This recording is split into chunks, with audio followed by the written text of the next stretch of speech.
अस्सलाम वालेकुम स्टूडेंट्स, कैसे हैं आप सब। उम्मीद है सारे खैरियत से होंगे। तो बेटे आज हमने बड़ा ही इंपॉर्टेंट टॉपिक पढ़ना है, दैट इज कोरियन, और उसके आगे आएगी इलेक्ट्रोकेमिकल थ्योरी। इस चैप्टर में से इस साल के लिए मुझे तो पूरा यकीन है कि इस साल यही लॉन्ग क्वेश्चन इसमें से आएगा। बेसिकली इसके अंदर 3 शॉर्ट क्वेश्चन है और एक लॉन्ग क्वेश्चन है जो कि बहुत ज़्यादा इंपॉर्टेंट है, और मुझे लगता है कि इसमें से लाजमी कुछ ना कुछ आएगा इस दफ़ा। तो इसलिए ये टॉपिक आपके पास बड़ा इंपॉर्टेंट होने वाला है और इसको समझना भी है, और इस टॉपिक को समझना इसलिए भी ज़रूरी है क्योंकि इसका ताल्लुक फर्स्ट ईयर के चैप्टर नंबर 10 से है। तो अगर वो आपको याद है तो फिर तो बहुत अच्छी बात है, नहीं याद तो फिर इसको ज़रा गौर से सुन लीजिएगा ताकि आपको ये सारा अच्छे से समझ आ जाए। तो क्रोयन बेसिकली हम कहते हैं किस चीज़ को, the chemical decay of any metal. जब भी कोई मेटल है अगर वो ख़राब हो रहा है, ठीक है ना, तो किसी भी अगर मेटल का डिके हो रहा है, वो ख़राब हो रहा है या फिर उसकी हीटिंग हो रही है, जिसे हम लाइक लोहा है उसको जंग लग जाता है, वो आहिस्ता आहिस्ता ख़राब हो जाता है, ठीक है ना, तो इसको हम बोलते हैं corrosion, the chemical decay of any metal. अगर कोई भी मेटल है तो उसे हम बोलेंगे क्रोयन। अच्छा, इसको आपने रस्ट से ज़रा सेपरेट करके रखना है। जब हम रस्ट की बात करते हैं, रस्ट क्रोयन की एक टाइप है, ठीक है, रस्ट क्रोयन की एक टाइप है। और अगर क्रोयन हो रही है सिर्फ और सिर्फ आपके पास आयरन की, अगर आप लोहे को जंग लगने की बात करें, लोहे की क्रोयन की बात करेंगे, तो हम उसे सिंपल क्रोयन नहीं कहेंगे, हम उसे रस्ट भी कह सकते हैं। मतलब लोहे की या आयरन की क्रोयन को हमने एक स्पेसिफिक नेम दे दिया है, दैट इज रस्ट, ठीक है। और बेसिकली क्रोयन में होता क्या है, होता ये है कि जो मेटल होता है वो किसी चीज के साथ रिएक्शन करके किसी दूसरी फॉर्म के अंदर कन्वर्ट हो जाता है, ठीक है ना, किसी दूसरी फॉर्म के अंदर कन्वर्ट हो जाता है। तो जब मेटल, फॉर एग्जांपल अगर मैं यहाँ पे रस्ट की बात करूँ, मान लिया कि ये आपके पास आयरन का एक टुकड़ा था, जब इसको जंग लगता है तो यहाँ पे जो आयरन होता है वो कन्वर्ट हो जाता है Fe3O2.XH2O, ठीक है ना, तो वो इस फॉर्म में कन्वर्ट हो जाता है। अब आपके पास ये जो आयरन का ऑक्साइड है, इसको मैं अगर नहीं फार्मूला नहीं लिखता, मैं सिंपल कह देता हूँ कि आयरन जो है वो अपने आयरन के ऑक्साइड्स के अंदर कन्वर्ट हो जाता है। तो आयरन इंटैक्ट तो नहीं ना रहा, आयरन अपनी अब वैसे तो नहीं रहा जैसे पहले था वो मेटालिक फॉर्म में, अब तो उसने कोई नया कंपाउंड बना दिया। तो बेसिकली रस्टिंग के अंदर कुछ ना कुछ केमिकल रिएक्शंस इन्वॉल्व होते हैं जो कि किसी भी मेटल को उसकी असल हालत में नहीं रहने देते बल्कि किसी कंपाउंड में चेंज कर देते हैं। और जब वो उस फॉर्म में चेंज हो गया तो जाहिर सी बात है फिर उसका डिके ही हो रहा है ना, मतलब मेटल जो आयरन था अब वो आयरन नहीं है, वो किसी और फॉर्म में चला गया, तो डिके हो गया। तो इसको हम बोलते हैं क्रोयन, ये इसको हम बोलते हैं रस्टिंग। अगर हम खास तौर पे बात कर रहे हो किसकी, आयरन की, मतलब Fe की। समझ आ गई मेरी बात। अच्छा, अब क्रोयन की बेसिकली दो टाइप्स हैं। एक क्रोयन होती है मोस्ट ऑफ द टाइम, पहला केस ये है, केस नंबर 1 ये है कि क्रोयन जो है वो गैसेस से है। अब इसको हम, जो बाय गैसेस क्रोयन होती है इसको हम केमिकल क्रोयन भी कहते हैं, और इसको हम ड्राई क्रोयन भी कहते हैं, मतलब गैसेस की फॉर्म में क्रोयन या केमिकल से क्रोयन, या फिर हम इसे बोल सकते हैं ड्राई क्रोयन। अब ये क्रोयन का पहला केस ऐसा है कि जब ड्राई कंडीशन है, मतलब वाटर अवेलेबल नहीं है, मतलब ये कब है, जब इन एब्सेंस ऑफ वाटर, जब वाटर अवेलेबल नहीं है, इन एब्सेंस ऑफ वाटर। तो जब गैसेस कहां से आती हैं, फॉर एग्जांपल कोई भी मेटल है, मान लिया कि आपके पास ये है एल्यूमिनियम का एक टुकड़ा है, इन्वायरमेंट में पड़ा है। अब इन्वायरमेंट के अंदर ऑक्सीजन गैस भी है, इन्वायरमेंट के अंदर नाइट्रोजन भी है, इन्वायरमेंट के अंदर बहुत सारी गैसेस हैं। तो वो गैसेस आपके पास इस एल्यूमिनियम के साथ रिएक्शन कर सकती हैं, लेकिन अगर तो वहां पे ड्राई कंडीशंस है, मतलब ड्राई क्रोयन है या केमिकल क्रोयन हो रही है या गैसेस की हेल्प से, सिर्फ गैसेस हैं और कुछ भी नहीं है, क्रोयन हो रही है, तो मोस्ट ऑफ द टाइम ऐसा होता है कि जो एल्यूमिनियम होता है उसके इर्द गिर्द एल्यूमिनियम का जो ऑक्साइड होता है वो बन जाता है। मतलब एल्यूमिनियम था जो सरफेस पे, उसने एयर के अंदर मौजूद ऑक्सीजन के साथ रिएक्शन किया और ये क्या बन गया, ये बन गया Al2O3, दैट इज एल्यूमिनियम का ऑक्साइड। अब ये जो एल्यूमिनियम का ऑक्साइड बन गया है, इस एल्यूमिनियम को फर्दर डिके से रोकता है, मतलब क्रोयन का केस नंबर 1 क्या है कि क्रोयन हो लेकिन सिर्फ आउटर सरफेस की हुई ना, मतलब एल्यूमिनियम था वो अपनी असल फॉर्म में नहीं रहा, इसको हमने क्रोयन बोला। अब एल्यूमिनियम एल्यूमिना में चला गया, लेकिन उसने अंदर वाले एल्यूमिनियम को फर्दर डिके होने से, क्रूड होने से बचा दिया। तो पहला केस तो आपके पास ये है। फॉर एग्जांपल एक और एग्जांपल दे देता हूँ। फॉर एग्जांपल सिमिलरली आपके पास बेरिलियम है, मेटल तो नहीं है, एक नॉन मेटल की एग्जांपल दे देता हूँ। अब ये भी जब एयर के साथ रिएक्शन करता है तो आपके पास ये क्या हो जाता है, एक बाई आउटर लेयर बना लेता है। और वो लेयर किसकी होती है, वो होती है बेरिलियम के ऑक्साइड की, बेरिलियम के ऑक्साइड की। तो ये बेरिलियम का जो ऑक्साइड होता है, ये बाहर वाली जो लेयर होती है, ये अंदर वाली जो जितने भी आपके पास कंपाउंड होता है, एलिमेंट होता है, उसको फर्दर क्रूजन से बचा लेती है। तो मतलब पहली क्रूजन की टाइप ऐसी है जो कि नुकसानदेह नहीं है, जो हमारे लिए बल्कि फायदेमंद है। कि बाहर वाली लेयर है वो क्रूड होती है, जो कंपाउंड बनता है वो मोस्ट ऑफ द टाइम आपके पास क्या होता है, देखो जब भी कोई गैसेस रिएक्शन करेंगी तो मोस्ट ऑफ द टाइम बनना क्या है, बनेंगी क्या, ये चीजें बनेंगी, या तो आपके पास ऑक्साइड्स बनेंगे, वहां पे क्या बनेंगे, ऑक्साइड्स बनेंगे वहां पे। अगर फॉर एग्जांपल सल्फर एयर के अंदर थी, वो रिएक्शन कर गई, या सल्फर ट्राइऑक्साइड रिएक्शन कर गई, तो वहां पे सल्फाइड्स बनेंगे। ठीक है, सिमिलरली और क्या बन सकता है, जब मेटल किसी या कोई आपके पास एलिमेंट एयर के अंदर मौजूद गैसेस के साथ भी किसी केमिकल के साथ रिएक्शन करेगा, मेरे बेटा मे बी वहां पे आपके पास कार्बोनेट्स बन जाए। तो ये पॉसिबिलिटीज है ना। तो पहली टाइप ऐसी है कि जिसमें ये सब कुछ बनता है लेकिन ये आउटर लेयर बना लेते हैं जो कि एज अ प्रोटेक्शन काम करता है और इसको फर्दर डिके होने से बचा लेता है। तो पहली क्रूजन टाइप ये है। इसका तो चलो कोई नुकसान हमें जाहिर तौर पे नजर नहीं आ रहा और नहीं होता, ओके समझ आता है। लेकिन क्रूजन की जो दूसरी टाइप है जिसके अंदर मॉइस्चर है, अब मॉइस्चर होने की वजह से, वाटर होने की वजह से हम इसको वेट क्रूजन भी कहते हैं। ठीक है, और इसका एक और नाम भी, इसको हम बोलते हैं इलेक्ट्रोकेमिकल क्रूजन, क्योंकि इसके अंदर जो मेटल क्रूड हो रहा होता है वो असल में एक सेल की तरह काम करता है, इलेक्ट्रोकेमिकल सेल की तरह। सर उसके अंदर करंट होता है, जी हाँ, वहां पे पोटेंशियल डिफरेंस होता है। अब होता ये है, होना तो फिर वही है, जाहिर सी बात है, मॉइस्चर है, एयर तो वैसे ही है, लेकिन अब एयर के साथ मॉइस्चर भी आ गया, गैसेस के साथ मॉइस्चर भी आ गया, और उस मॉइस्चर के आने की वजह से, उस वाटर के आने की वजह से हमारे पास क्या क्या होने वाला है। इस वाटर के आने की वजह से हमारे पास एक और काम यहाँ पे होगा। वो क्या होगा, वो ये होगा कि जब वाटर आता है तो वाटर आने की वजह से ये जो प्रोटेक्टिव लेयर बाहर बनती है, मतलब फॉर एग्जांपल लाइक कुछ ऑक्साइड्स बने, लाइक कुछ सल्फाइड्स बने, लाइक कुछ आपके पास कार्बोनेट्स बने, तो मे बी वो आपके पास वाटर के अंदर सॉल्युबल हो, मे बी वो क्या हो, वाटर के अंदर सॉल्युबल हो। मतलब ऐसा समझ लें कि आपके पास एक मेटल था और उस मेटल ने क्या किया, एयर के साथ रिएक्शन किया और यहाँ पे ऊपर एक लेयर बना ली, दैट इज ऑक्साइड, ये ऑक्साइड की लेयर बना ली।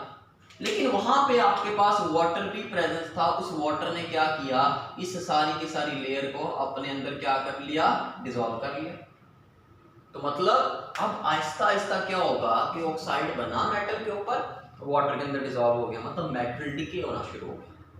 मतलब अब हमारे पास वाटर की वजह से, मतलब फॉर एग्जांपल ये ऑक्साइड की लेयर बनी, वाटर के अंदर डिसॉल्व होगी, अब फिर ये सरफेस एक्सपोज होगी, अब ये फॉर एग्जांपल इसने फिर ऑक्साइड की लेयर बनाई, लेकिन पानी था वहां पे, फिर डिसॉल्व होगी, और आहिस्ता आहिस्ता आहिस्ता आहिस्ता आहिस्ता आहिस्ता मॉइस्चर होने की वजह से सारे के सारे जो मेटल होगा वो क्रूड हो जाएगा, वो डिके हो जाएगा। मतलब जो वाटर है वो अपनी सोलबिलिटी की वजह से जो डिसॉल्व कर देता है ऑक्साइड्स को, उसकी वजह से मेरा बेटा क्या करता है, प्रोमोट करता है, प्रमोट करता है, किस चीज को प्रमोट करता है, क्रूजन को प्रमोट करता है। इसी वजह से कहते हैं मॉइस्चर ना आए मेटल के ऊपर वरना काम खराब हो जाएगा। ठीक है ना, तो वाटर जो है वो प्रमोट करता है क्रूजन को। ठीक है, एक चीज। दूसरा, वाटर जो है, वाटर जब टूटता है तो वाटर क्या बनाता है, वाटर कुछ आयंस बनाता है, like H positive ion, like OH negative ion. तो इन आयंस की वजह से भी हमारे पास एक सॉल्यूशन सा बन जाता है जिसके अंदर मेटल डिप होती है। मतलब हमारे पास वाटर जो होता है वो इलेक्ट्रोकेमिकल सेल जो कि यहाँ पे बनता है, जो कि हम डिस्कस करेंगे डिटेल में, उसकी फॉर्मेशन में भी आपके पास बड़ा अहम रोल प्ले करता है। वाटर जो है अपने डिसॉल्व करने की वजह से ही आपके पास क्या करता है, फर्दर डिके को प्रमोट करता है। मतलब अगर वाटर ना होता, चलो लेयर बन गई ऊपर, उसने एज इट इज रहना, लेकिन अब क्या हुआ, वाटर है वो डिसॉल्व करता जा रहा है, वो डिसॉल्व करता जा रहा है, प्रमोट हो रहा है ना, जंग और बढ़ेगा। अगर लोहे को जंग लगा हुआ है उसके ऊपर पानी डाल दो और आहिस्ता आहिस्ता वो और ज्यादा मतलब होता जाएगा। तो चलो ये तो होगी बात क्रूएन की। ये दो टाइप्स हैं, एक जो एटमॉस्फेयर गैसेस की वजह से सिर्फ होती है, लेकिन अगर उसमें पानी शामिल हो जाए तो फिर नुकसान बढ़ जाता है, नुकसान ज़्यादा हो जाता है। दुनिया में बहुत सारी चीज़ें, और मतलब हमारा इंडस्ट्री लेवल के ऊपर, ट्रांसपोर्टेशन के अंदर, मतलब बहुत सारी चीज़ें हमारे, देखो हमारी ये घर के अंदर इस्तेमाल होने वाली चीज़ें हैं जो मेटल की हैं, वो ख़राब कब होती है, जब उनको जंग लग जाता है, क्रूयन हो जाती है, ठीक है ना। तो मतलब हमारा ये जो क्रूयन का प्रोसेस है ये बहुत ज़्यादा नुकसान कर रहा है। अच्छा, लेकिन एक इंटरेस्टिंग बात ये है कि किसी मेटल को जंग नहीं लगता। सर क्या मतलब? बेटे किसी भी मेटल को जंग नहीं लगता जब तक वो अपनी प्योर फॉर्म है। मतलब अगर मैं यहाँ पे एक गोल्डन पॉइंट लिख दूं तो क्या है वो कि pure form of a metal can not be क्रूडेड।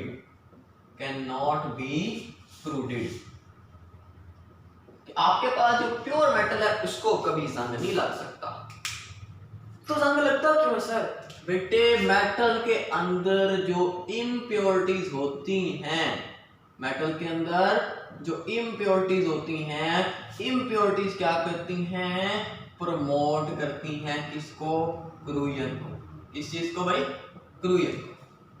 अब इसका अंदाजा एक मैं आपको कुछ स्टैट्स बताता हूँ, उससे आपको बड़े अच्छे तरीके से लग जाएगा। क्या? फॉर एग्जाम्पल हम यहाँ पे जिंक की बात करते हैं। जिंक, मैं यहाँ पे छोटा सा आपको टेबल सा ड्रा करके उसकी हेल्प से बताने की कोशिश करता हूँ कि व्हाट डज इट मीन, इसका मतलब क्या है कि इम्प्योरिटी कितना मतलब इफेक्ट कर सकती है और क्यों करती है, वो आगे डिस्कस करेंगे। तो एक साइड पे मैं ले रहा हूँ आपके पास परसेंटेज प्योरिटी ऑफ मेटल, हम जिंक की बात कर रहे हैं यहाँ पे, और दूसरी साइड पे चले मैं लिख देता हूँ आपके पास रेट ऑफ क्रूयन कितनी स्पीड से होगी।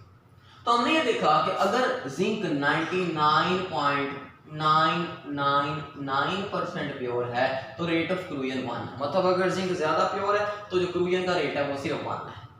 लेकिन अगर सिर्फ इतनी सी इम्प्योरिटी आ जाए कि जिंक जो पहले 99.999% प्योर था, अब अगर वो 99.990, मतलब सिर्फ थर्ड डिजिट के अंदर जाके चेंज आया, इतने परसेंट, मतलब थोड़ी सी इम्प्योरिटी आई है, मतलब कितनी 0.0009%, ठीक है ना। तो कितना रेट बढ़ जाता है क्रूयन का? क्रूयन का रेट 2650 हो जाता है। मतलब इतनी सी इम्प्योरिटी और इतना ज्यादा उसने क्रूयन का रोल लगा दिया। मेटल का प्योर होना बड़ा जरूरी है अगर अच्छा है, अगर उसने जल्दी क्रूयन नहीं हो। और अगर मैं इस प्योरिटी को मेरा बेटा चेंज कर दूं, चलो एक और स्टैंड ले लेते हैं 99.950, थोड़ी सी और इम्प्योरिटी ले आऊंगा तो मेरा बेटा यही क्रूयन का रेट ऐसे बूस्ट करता है 5000 पे पहुंच जाता है। लेकिन मेटल अगर प्योर फॉर्म में है तो उसको जंग नहीं लगेगा या जंग लगने का रेट कम होगा। लेकिन अगर मेटल के अंदर इम्प्योरिटी हुई, कोई दूसरा मेटल हुआ, ठीक है, फिर क्या होगा कि जब दो मेटल, मेरे बेटा याद रखना, जब कोई भी दो मेटल आपस में कांटेक्ट में आते हैं वो अपने इलेक्ट्रॉन को गेन या लॉस करते हैं, मतलब वो यहाँ पे इलेक्ट्रोकेमिकल सेल एस्टेब्लिश करेंगे और उसका रिजल्ट क्या होगा? फिर रिएक्शन होंगे और उसके रिजल्ट में क्या होगी? क्रूयन होगी, क्योंकि बहुत सारे ऑक्साइड्स बनेंगे या कुछ और ही बनेगा। समझ आ रही है बात? अब इसको कौन एक्सप्लेन करता है? इसको एक्सप्लेन करती है हमारी एक theory that is called as electrochemical theory. गौर से जरा सुनिएगा इसको, यही है हमारा लॉन्ग क्वेश्चन। जी हाँ, यही है हमारा लॉन्ग क्वेश्चन कि what is electrochemical theory. Electrochemical theory समझने से पहले मैं आपको थोड़ा सा बता देता हूँ कि इलेक्ट्रोकेमिकल सेल क्या होता है। अगर आपको इलेक्ट्रोकेमिकल सेल का नहीं पता तो इलेक्ट्रोकेमिकल थ्योरी समझ नहीं आएगी। चैप्टर नंबर 10 जरा मैं आपको रिकॉल करवाता हूँ, जरा सुनिएगा। चैप्टर नंबर 10 फर्स्ट ईयर में पढ़ा था, उसमें हमें ये कहा जाता है कि सेल क्या होता है। सेल ये होता है कि अगर कोई दो इलेक्ट्रोड्स, एक ये है, ठीक है, और दूसरा इलेक्ट्रोड ये है, ओके, अगर हम इसको कनेक्ट कर दें, अगर हम इसको कनेक्ट कर दें और किसी भी सॉल्यूशन के अंदर इमर्ज कर दें, मतलब डुबो दें, तो हमारे पास एक सेल एस्टेब्लिश हो जाता है। सेल एस्टेब्लिश हो जाता है। एक जो साइड होती है या एक जो इलेक्ट्रोड होता है हम उसे नाम देते हैं एनोड का, और दूसरी जो साइड होती है हम उसे नाम देते हैं कैथोड का। यहाँ पे मैंने बैटरी नहीं लगाई, ऐसे चलो मैच कर लो, बैटरी नहीं लगाई, ठीक है। और याद रखिएगा जब हम इलेक्ट्रोकेमिकल सेल्स की बात करेंगे बेटे इसके अंदर, तो देखो रिएक्शन खुद ब खुद हो गया, हम बैटरी नहीं अप्लाई कर रहे। जब देखो दो मेटल कांटेक्ट में आया, हमने बैटरी अप्लाई की नहीं, वो खुद करंट प्रोड्यूस करेंगे, वो खुद रिएक्शन करेंगे। तो एनोड पे याद रखिएगा हमेशा होती है ऑक्सीडेशन, और कैथोड पे हमेशा क्या होती है, रिडक्शन। मतलब एनोड पे हमेशा होगा लॉस ऑफ इलेक्ट्रॉन और कैथोड पे हमेशा क्या होगा, रिडक्शन। अच्छा, बुक के अंदर एक बेसिक मिस्टेक है, बुक के अंदर एक बेसिक मिस्टेक है, बहुत सारी बुक के अंदर, कि उन्होंने लिखा है कि एनोड के ऊपर जी पॉजिटिव चार्ज है। सर हमने तो पॉजिटिव पढ़ा। कैथोड के ऊपर नेगेटिव चार्ज है। सर हमने भी नेगेटिव ही पढ़ा। लेकिन बेटे यहाँ पे जो सेल एस्टेब्लिश होता है ये सेल है गैल्वेनिक सेल। कौन सा, गैल्वेनिक सेल। और गैल्वेनिक सेल के अंदर एनोड जो होता है वो नेगेटिव होता है और कैथोड जो होता है वो पॉजिटिव होता है। मतलब इसके अंदर क्या होता है कि जो एनोड पे जो भी चीज होती है वो अपने इलेक्ट्रॉन लॉस करती है, और इलेक्ट्रॉन फिर यहाँ से एनोड वाली साइड से मूव करते करते करते करते कहाँ जाते हैं, कैथोड वाली साइड पे जाते हैं। समझ आ रही है मेरी बात। तो क्योंकि यहाँ पे इलेक्ट्रॉन ज्यादा होते हैं तो इस वजह से एनोड पे नेगेटिव चार्ज होता है, ये नेगेटिव टर्मिनल कंसीडर किया जाता है, और फिर वो इलेक्ट्रॉन कम चार्ज वाली साइड पे जा रहे होते हैं जो कि कैथोड है, उसको पॉजिटिव टर्मिनल कंसीडर किया जाता है। लेकिन ये सिर्फ और सिर्फ गैल्वेनिक सेल के अंदर होता है, ऐसे सेल्स के अंदर नहीं कि जिनके अंदर हमने बैटरी अप्लाई की है। जब हम बैटरी अप्लाई कर देंगे वो दूसरा सेल बन जाएगा और उसके रिजल्ट में क्या होगा, फिर एनोड पॉजिटिव होगा कैथोड नेगेटिव। लेकिन यहाँ पे ये गैल्वेनिक सेल है, एनोड नेगेटिव है, कैथोड पॉजिटिव है, ये बेसिक मिस्टेक है, इसको ठीक कर लीजिएगा।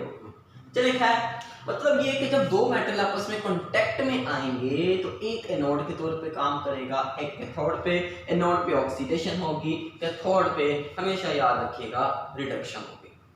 अच्छा, अब यहाँ पे ना कुछ थोड़ा सा बेसिक दिमाग लगाइएगा, कुछ बेसिक बातें बता रहा हूँ, उसके बाद हमें हर चीज ऑटोमेटिकली समझ में आ जाएगी। जरा सुनिएगा, देखिए याद रखिएगा मैंने अभी बोला एनोड पे जो भी मेटल होगा whatsoever it is, M है, उसने क्या करना है, उसने अपने इलेक्ट्रॉन लॉस करने हैं। मतलब एनोड पे क्या होना है, loss of electron, that is oxidation.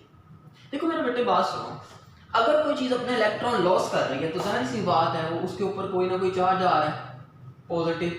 मैं इसको N पॉजिटिव लिख देता हूँ या पॉजिटिव N लिख देता हूँ, मतलब N मतलब जितने इलेक्ट्रॉन लॉस किए उस हिसाब से मैं यहाँ पे N इलेक्ट्रॉन लिख देता हूँ। मतलब जो भी चीज एनोड के तौर पे काम करेगी वो अपने इलेक्ट्रॉन लॉस करेगी और इस पॉजिटिव फॉर्म में आएगी। और मेरे बेटा जब किसी ने अपने इलेक्ट्रॉन ही लॉस कर दिए, जब कोई चीज पॉजिटिव फॉर्म के अंदर ही आ गई, तो इसका एक ही मतलब है कि आगे वो कोई ना कोई कंपाउंड भी बनाएगी, कोई ना कोई कंपाउंड भी बनाएगी। तो याद रखिएगा जो भी चीज इन दोनों में से एज अ एनोड काम करेगी वो आगे कंपाउंड्स बनाएगी, मतलब उसकी क्या होगी आपके पास हमेशा क्रूयन। क्या होगी, क्रूयन। एक चीज। दूसरा आपके पास दूसरी चीज है कैथोड। कैथोड पे याद रखिएगा कैथोड इन केस ऑफ क्रूयन वो इंटैक्ट रहता है, उसको कुछ फर्क नहीं पड़ता, वो बिल्कुल सही सलामत रहता है। जो चीज कैथोड काम करेगी इन द इलेक्ट्रोकेमिकल थ्योरी वो आपके पास इंटैक्ट रहेगी, उसको जंग नहीं लगेगा, और जो मेटल एनोड के तौर पे काम करेगा उसको जंग लगेगा। बस इतनी सी बात याद रखिए। सर क्या है कैथोड एनोड, हमें समझ नहीं आ रहा, अभी समझाते हैं आपको, फिर समझ में आएगा। आई थिंक यहाँ तक आपको ये चीज नोट कर लें, इसको क्लियर कर लीजिएगा, बस ये ध्यान में रखिएगा। अभी समझ लग जाएगी कि मैं क्या कह रहा था और कैसे कह रहा था। ओके जी, चलो इसको करते हैं अरेज जल्दी से।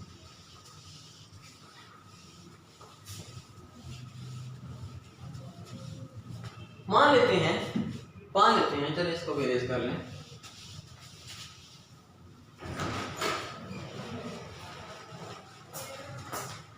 चलो मान लेते हैं हमारे पास हम दो मेटल्स को कांटेक्ट में डालते हैं, देखो हमें ये तब समझ में आएगा जंग का लगना या क्रूजन का प्रोसेस जब हम दो मेटल्स को आपस में कांटेक्ट में लाकर उनके दरमियान एक सेल एस्टेब्लिश करेंगे जिसे हम इलेक्ट्रोकेमिकल सेल कहते हैं। तो मान लिया एक मेटल मेरे पास है एल्यूमिनियम और दूसरी मेटल है मेरे पास कॉपर, ठीक है, इसको आपस में कांटेक्ट में लेके आते हैं। चलो जरा इधर मैं करने जा रहा हूँ। मान लिया एक एल्यूमिनियम का टुकड़ा था, उसको मैं ऐसे लिख रहा हूँ, ये एल्यूमिनियम का टुकड़ा था, ये बेटे कांटेक्ट में आया, इधर भी कॉपर था और इधर भी कॉपर है। तो अच्छा खासा अकेला कॉपर पड़ा था, लेकिन क्या हुआ उसके दरमियान एल्यूमिनियम आ गया, एल्यूमिनियम। अब ये दो डिफरेंट मेटल्स आपस में कांटेक्ट में आ गए, ये कॉपर है, ये एल्यूमिनियम है, ये कॉपर है और एल्यूमिनियम इम्प्योरिटी है, तो जाहिर सी बात है वो इसके सेंटर में कहीं है। ओके चलो ठीक है, व्हाट्सएवर इट इज। अब देखें क्रूजन के लिए एक शर्त मैंने बताई थी जो खराब वाली क्रूजन है, अगर तो देखो एल्यूमिनियम अकेला पड़ा हुआ है वो एल्यूमिनियम को ऑक्साइड बना लेगा, इट्स ओके। लेकिन अगर मेरा बेटा एल्यूमिनियम किसी दूसरे मेटल के साथ कनेक्टेड है और वहां पे मॉइस्चर भी है, तो मॉइस्चर को मैं ऐसे शो कर देता हूँ रेड से, ये डॉटेड लाइन में लगा के मॉइस्चर शो कर रहा हूँ, ये लो। मॉइस्चर का क्या मतलब है? मॉइस्चर का मतलब है कि वहां पे आपके पास H पॉजिटिव आयंस भी प्रेजेंट हैं और वहां पे आपके पास OH नेगेटिव आयन भी प्रेजेंट हैं। वहां पे आपके पास H पॉजिटिव आयन भी प्रेजेंट हैं, वहां पे आपके पास OH नेगेटिव आयंस भी प्रेजेंट। ओके, अब यहाँ पे एल्यूमिनियम है और कॉपर है, एक ने एक्ट करना है एज अ एनोड और दूसरे ने एक्ट करना है एज अ कैथोड, ठीक है। अब यहाँ पे एज अ एनोड मतलब एनोड के तौर पे कौन काम करेगा? यहाँ पे एनोड के तौर पे काम करेगा एल्यूमिनियम। क्यों सर? क्योंकि बेटे aluminium is more reactive than copper, जो ज्यादा रिएक्टिव होता है वो एनोड के तौर पे काम करता है। इसको मैं फर्दर भी इलैबोरेट करता हूँ। तो अगर एल्यूमिनियम एज अ एनोड काम कर रहा है तो इसका मतलब है कि एल्यूमिनियम क्या करेगा? एल्यूमिनियम कुछ ये रिएक्शन देगा कि एल्यूमिनियम अपने 3 इलेक्ट्रॉन लॉस करेगा और Al+3 की फॉर्म में कन्वर्ट हो जाएगा, मतलब ऑक्सीडेशन होगी, जैसा कि मैंने बताया एनोड की ऑक्सीडेशन, मतलब कि ये एल्यूमिनियम क्या करेगा? ये टूट जाएगा या फॉर एग्जांपल ये रिएक्शन करेगा और क्या प्रोड्यूस करेगा? 3 इलेक्ट्रॉन और Al+3 आयन। एल्यूमिनियम की क्या हो रही है? ऑक्सीडेशन, क्योंकि वो यहाँ पे क्या काम कर रहा है? As an anode. दूसरा सर यहाँ पे कैथोड कौन है? बेटे कैथोड यहाँ पे है कॉपर, यहाँ पे कैथोड कौन है? फिर कॉपर, यहाँ पे कॉपर एज अ कैथोड काम करेगा, ठीक है। अच्छा, अब ना एक चीज याद रखिएगा, ये सारी कहानी समझने से पहले, समझाने से पहले, मैं आपको याद हो चैप्टर नंबर 10 में एक इलेक्ट्रोकेमिकल सीरीज थी, वो मैं लिख देता हूँ। उसको मैंने ऐसे याद करवाया था फर्स्ट ईयर में आपको कि लाइक कैल्शियम ना मैग्नीशियम अलजिकर सिंध पंजाब हाँ तो आई फिर आज लाइक कैल्शियम ना मैग्नीशियम अलजिकर, आगे किडनी भी आता है, चलो वो भी कर लेते हैं, सारी लिख देता हूँ। अलजिकर, उसके बाद आता है किडनी, उसके बाद आता है सिंध पंजाब, उसके बाद आता है चलो काफी देखना। तो एक सीरीज थी, इसको हम बोलते हैं इलेक्ट्रोकेमिकल सीरीज। क्या बोलते हैं? Electrochemical series. अच्छा, इलेक्ट्रोकेमिकल सीरीज से हमें क्या पता चलता है? ये बेटे एक सीरीज है और ये सीरीज ये बताती है कि जो इस सीरीज में ऊपर होगा वो सबसे ज्यादा रिएक्टिव है। जो इस सीरीज में ऊपर है उसका ऑक्सीडेशन पोटेंशियल ज्यादा है, इसका मतलब है कि वो इलेक्ट्रॉन लॉस करना चाहती है। जैसा कि मैंने अभी बोला कि एल्यूमिनियम इलेक्ट्रॉन लॉस करेगा, सवाल से में अक्सर कॉपर क्यों नहीं करेगा? भाई कॉपर क्यों नहीं कर सकता? कॉपर कर देता, एल्यूमिनियम ही क्यों? ठीक है ना। तो एल्यूमिनियम आता है ऊपर और कॉपर कहाँ आता है? कॉपर ये नीचे, मतलब एल्यूमिनियम के अंदर इलेक्ट्रॉन लॉस करने की एबिलिटी ज्यादा है और कॉपर क्योंकि इस सीरीज में नीचे है, Cu+2 Xu+ है, तो उसकी इलेक्ट्रॉन लॉस करने की एबिलिटी क्या है? कम। इसलिए एल्यूमिनियम ने एज एनोड काम किया और उसने इलेक्ट्रॉन लॉस किए और Al+3 बना, कॉपर नहीं बना। एक और पॉइंट से मैंने कहा क्लियर करते हैं आपको। समझ आ गई मेरी बात? चलो, ये सीरीज ये बताती है कि जो ऊपर है उसके अंदर इलेक्ट्रॉन लॉस करने की एबिलिटी ज्यादा है। समझ आ रही मेरी बात? और जो नीचे है उसमें इलेक्ट्रॉन गेन करने की एबिलिटी ज्यादा है। समझ आ रही मेरी बात? अब सुनो जरा। फॉर एग्जांपल अब यहाँ पे आपके पास है, अच्छा ये 3 इलेक्ट्रॉन निकले, ओके ठीक है, समझ में आता है। अब बेटे यहाँ पे क्या हुआ कि जो एल्यूमिनियम था, पहले से एल्यूमिनियम का काम तमाम करें। अब ये जो एल्यूमिनियम था, इस एल्यूमिनियम ने गया यहाँ पे Al+3। अब यहाँ पे जाहिर सी बात है बहुत सारे हाइड्रोक्साइड आयन प्रेजेंट थे। हाइड्रोक्साइड आयन फॉर एग्जांपल यहाँ पे मैं 3 हाइड्रोक्साइड आयन कह देता हूँ होंगे, बेटे वो हाइड्रोक्साइड आयन कहाँ पे जाके मिले? इस एल्यूमिनियम के साथ मिले और उसने बना दिया AlOH thrice, that is aluminium hydroxide. मतलब जो एल्यूमिनियम था वो अब किस फॉर्म में कन्वर्ट होता जा रहा है? AlOH थ्राइस में, दैट इज एल्यूमिनियम हाइड्रोक्साइड। और यहाँ पे क्या प्रेजेंट है? ये रेड लाइन के अंदर क्या लिखा था मैंने? ये था मॉइस्चर, मतलब वाटर है। बेटे ये जो एल्यूमिनियम का हाइड्रोक्साइड बना है, दिस इज वाटर सॉल्युबल, ये पानी के अंदर डिसॉल्व हो जाता है, ये वाटर सॉल्युबल है, ठीक है ना। मतलब एल्यूमिनियम का तो बेड़ा गर्क हो गया ना, एल्यूमिनियम हाइड्रोक्साइड में गया और एल्यूमिनियम वाटर सॉल्युबल, मतलब आहिस्ता आहिस्ता यहाँ से एल्यूमिनियम क्रूड होना शुरू हो जाएगा, एल्यूमिनियम आहिस्ता आहिस्ता यहाँ से खत्म होना शुरू हो जाएगा। ये बात क्लियर होती है ना? अब सर इन बाकी 3 इलेक्ट्रॉन्स का क्या बना? ये इलेक्ट्रॉन्स किधर गए? इन्होंने क्या किया? बेटे ये यहाँ पे मौजूद H पॉजिटिव आयन के साथ रिएक्शन करेंगे। कहाँ? H पॉजिटिव आयन के साथ। और क्या करेंगे कि जो H पॉजिटिव आयन्स होंगे वो क्या करेंगे? वो यहाँ से इन इलेक्ट्रॉन्स को लेंगे और बना देंगे हाइड्रोजन। और वो हाइड्रोजन मतलब फॉर एग्जांपल एक H पॉजिटिव मैंने लिया, यहाँ पे फॉर एग्जांपल अब 2 H पॉजिटिव ले लें, 2 इलेक्ट्रॉन उन्होंने लिए तो H और H बना दिया। अब ये आपस में मिलके क्या बना देंगे? फिर हाइड्रोजन गैस। बैलेंस नहीं किया, ठीक है ना। बेसिकली तो यहाँ पे 3 H पॉजिटिव होंगे, वो 3 इलेक्ट्रॉन लेंगे और 3 हाइड्रोजन बनाएंगे, ठीक है, और उनमें से 2 मिलके हाइड्रोजन गैस बनाएंगे और भी बहुत सारे रिएक्शन होंगे। तो मतलब आपके पास बेसिकली जो कैथोड पे रिएक्शन होगा वो ये होगा कि जो इलेक्ट्रॉन हैं ये बजाय इसके कॉपर के पास है, कॉपर को तो जरूरत ही नहीं है, वो क्यों इलेक्ट्रॉन गेन करेगा? तो बेटे वो यहाँ पे मौजूद जो मॉइस्चर के अंदर H पॉजिटिव आयन होते हैं वो उनके पास जाता है और H पॉजिटिव आयन ये इलेक्ट्रॉन गेन करते हैं और मिलके in the form of hydrogen gas release हो जाता है। तो मतलब यहाँ पे मुझे एक बात समझ में आई, वो ये कि जब 2 मेटल आपस में कनेक्टेड होंगे तो अकॉर्डिंग टू दिस सीरीज मुझे देखना है ऊपर कौन है। जो ऊपर है वो जाहिर सी बात है फंस गया बेचारा, वो इलेक्ट्रॉन लॉस करेगा और फिर वो आगे हाइड्रोक्साइड आयन के साथ रिएक्शन करके कुछ कंपाउंड बनाएगा जो कि वाटर सॉल्युबल होंगे। समझ आ गई? जो कि वाटर सॉल्युबल होंगे और वो क्रूड होता जाएगा। इसी वजह से मैंने आपके पीछे लिखा था कि जो एनोड के तौर पे काम करेगा उसकी क्रूजन हो जाएगी और जो कैथोड के तौर पे काम किया, कॉपर क्यों इलेक्ट्रॉन गेन करेगा भाई? कॉपर को जरूरत ही नहीं है इलेक्ट्रॉन गेन करने, वो एज इट इज रहेगा, इंटैक्ट रहेगा, उसको कोई फर्क नहीं पड़ेगा। लेकिन जो वाटर वहां पे होगा, वहां पे H पॉजिटिव आयन जो होंगे वो इलेक्ट्रॉन गेन करके हाइड्रोजन गैस रिलीज करेंगे और ये प्रोसेस चलता जाएगा और आहिस्ता आहिस्ता ये एल्यूमिनियम कम होता होता होता होता खत्म। क्लियर हुई बात? चलो अब फॉर एग्जांपल मैं आपको कहूँ कि अगर आपके पास कोई नई चीजें डिस्कस करते हैं, मैं आपको कहूँ कि अगर बेटे आपके पास, यहाँ से मैं कुछ आपको समझाता हूँ, मान लिया आपके पास 2 मेटल कांटेक्ट में है।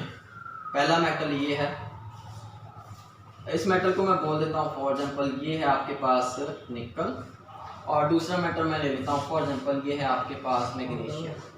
तो मुझे ये बताओ निकल और मैग्नीशियम में से कौन क्रूड होगा, किसको जंग लगेगा और कौन बिल्कुल सही सलामत रहेगा? मतलब इनमें से किसी एक ने एज कैथोड काम करना है, एक एज एनोड काम करता है। तो एनोड कौन काम करता है? जो इलेक्ट्रोकेमिकल चीज में ऊपर है, ऐसे है ना। तो कौन ऊपर है? ये ऊपर है मैग्नीशियम। तो मतलब मैग्नीशियम एक्ट करेगा एज एनोड, मतलब ये होगा खराब, और निकल एज नीचे है ना, वो एज काम करेगा एज कैथोड, मतलब वो रहेगा इंटैक्ट, बिल्कुल ठीक। इसी तरह से अब दूसरे केमिकल सेल बनाते जाए, आपको सारी बात समझ में आ जाएगी। अच्छा आखिरी बात कर लेते हैं और वो ये है हमारे पास कि याद रखिएगा कि आपके पास जो रेट ऑफ करूजन है वो कुछ चीज़ों पे, कुछ फैक्टर्स पे डिपेंड करता है। उन फैक्टर्स को डिस्कस करते हैं और उसके बाद हमारा लेक्चर ये एंड हो गया। चलो जी, ये फैक्टर्स बड़े काम आएंगे आपके पास एंड टेस्ट में। याद रखिएगा कि जो रेट ऑफ करूजन होता है, जो किसी भी चीज़ का रेट ऑफ करूजन होता है, किसी भी चीज़ से मुराद आ सी बात, मेटल की बात कर रहा हूँ बेटे, वो इनवर्सली प्रोपोर्शनल होता है पीएच के। पीएच मतलब आपके पास यहाँ पे बात हो रही है हाइड्रोजन आयंस की कंसंट्रेशन। मतलब अगर किसी चीज़ की पीएच कम होगी तो रेट ऑफ करूजन ज़्यादा। पीएच कम होने का मतलब क्या है? हाइड्रोजन आयन ज़्यादा है, क्योंकि अगर कोई चीज़ एसिडिक है तो हाइड्रोजन आयन ज़्यादा है। एक तो पहला रिलेशन आपने याद रखना है। दूसरा रिलेशनशिप कि किसी भी चीज़ का जो रेट ऑफ करूजन होता है वो बेटे डायरेक्टली प्रोपोर्शनल है टेम्परेचर। टेम्परेचर ज़्यादा होगा, गर्मियों में जंग ज़्यादा लगता है, सर्दियों में कम लगता है, तो रेट ऑफ करूजन भी ऑटोमेटिकली आपके पास ज़्यादा होगा। तीसरी बात कि जो रेट ऑफ करूजन होता है किसी भी मेटल का वो डिपेंड करता है उस मेटल के ग्रेन्स। जाहिर सी बात है, छोटे छोटे टुकड़े मिलकर मेटल बनाते होंगे ना, ग्रेन, वो डिपेंड करता है उसके ग्रेन साइज पे। देखो अगर तो आपके पास मेटल का ग्रेन साइज कम होगा, छोटे छोटे जर्रे होंगे, तो सरफेस एरिया ज़्यादा होगा तो रेट ऑफ करूजन ज़्यादा होगा। लेकिन अगर ग्रेन साइज आपके पास क्या होगा? ज़्यादा होगा, मतलब बड़े बड़े टुकड़े होंगे, तो फिर में बेटा डेफिनेट सी बात है रेट ऑफ करूजन भी ऑटोमेटिकली कम हो जाएगा। समझ आ रही मेरी बात? अच्छा, एक पॉइंट रह गया, चलिए वो भी डिस्कस कर लेते हैं। हाँ, प्योरिटी। देखो रेट ऑफ करूजन, अभी लास्ट टाइम जिंक वाली एग्जांपल दी मैंने आपको कि जो रेट ऑफ करूजन होता है बेटे वो इन्वर्सली प्रोपोर्शनल है प्योरिटी के। मतलब अगर प्योरिटी ज़्यादा है तो रेट ऑफ करूजन कम है, प्योरिटी कम है तो रेट ऑफ करूजन डेफिनेटली फिर आपके पास ज़्यादा हो जाता है। और लास्ट पे इलेक्ट्रोकेमिकल सीरीज पे कि रेट ऑफ करूजन जो है वो उस मेटल का ज़्यादा होगा जिसका ऑक्सीडेशन पोटेंशियल ज़्यादा होगा। ऑक्सीडेशन पोटेंशियल ज़्यादा होने से क्या मुराद है कि वो इलेक्ट्रोकेमिकल सीरीज में ऊपर होगा, मतलब इजीली इलेक्ट्रॉन लॉस करेगा और एज अ एनोड काम करेगा। तो ये आपके पास यहाँ तक हो गया ये लेक्चर, और इंशाल्लाह फिर नेक्स्ट लेक्चर के अंदर हम देखेंगे कि करूजन को प्रिवेंट कैसे किया जाता है। ये बड़ा इंपॉर्टेंट लॉन्ग क्वेश्चन है, इसको अच्छे तरीके से कीजिएगा। तो तब तक के लिए थैंक यू वेरी मच बच्चे, अल्लाह हाफिज़, अस्सलाम वालेकुम।